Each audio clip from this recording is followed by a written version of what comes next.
आपण पाहत आहात प्रेस मीडिया न्यूज। विधानसभा निवडणुकीतून निवृत्ती घेणार भाजप आमदार बबनराव लोणीकर यांची घोषणा। पक्षाने संधी दिल्यास शेवटची निवडणूक लढण्याची इच्छा। आमदार बबनराव लोणीकर यांची इच्छा। जालन्यातील आईसाहेब लॉन्सच्या उद्घाटन सोहळ्याप्रसंगी लोणीकर यांची मोठी घोषणा। विधानसभा निवडणुकीतून निवृत्ती घेणार असल्याची घोषणा भाजपचे आमदार बबनराव लोणीकर यांनी म्हटलंय। जालन्यातील आईसाहेब लॉन्सच्या उद्घाटन सोहळ्यानिमित्त बबनराव लोणीकर हे बोलत होते।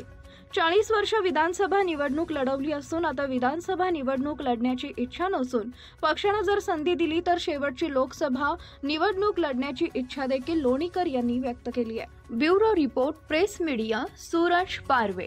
मी गजानन शास्त्रीचे सर्व संत महंतांचे आमचे भीम महाराज आहेत, आमचे गणेश महाराज आहेत, व्यासपीठावरचे सर्व मान्यवर आहेत, आपण सगळे मान्यवर आहात। इथं उपस्थित असलेले सर्व लोकप्रतिनिधी, कार्यकर्ते, पदाधिकारी, पत्रकार, डॉक्टर, वकील, प्राध्यापक सगळ्यांचे आमच्या या कार्यक्रमाला आलात आणि लग्नामध्ये पूज्य भैयाच्या या कार्यक्रमामध्ये माझा वाढदिवस भैयाने साजरा केला आणि 22,000 कटाऊट लागले जिल्ह्यात। मी मंत्री असताना एवढे व्यापक कटाऊट लागले नाही।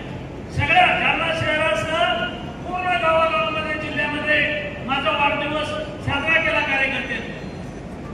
राजकारणातला आमदार, खासदार, पुढारी, नेता, मुख्यमंत्री कधी वय सांगत नाही आणि हिरोनी आणि हिरो कधी वय सांगत नाही, पण माझं वय आता 7 वर्ष झालेलं आहे, म्हणजे मी सुद्धा रिटायरमेंटच्या दिशेने आहे। यापुढे विधानसभा लढायची नाही असं मी बोललेलो आहे। मात्र साधू संतांच्या आशीर्वादानं आणि पक्षाला जर संधी दिली तर लोकसभा एकदा लढायची इच्छा आहे।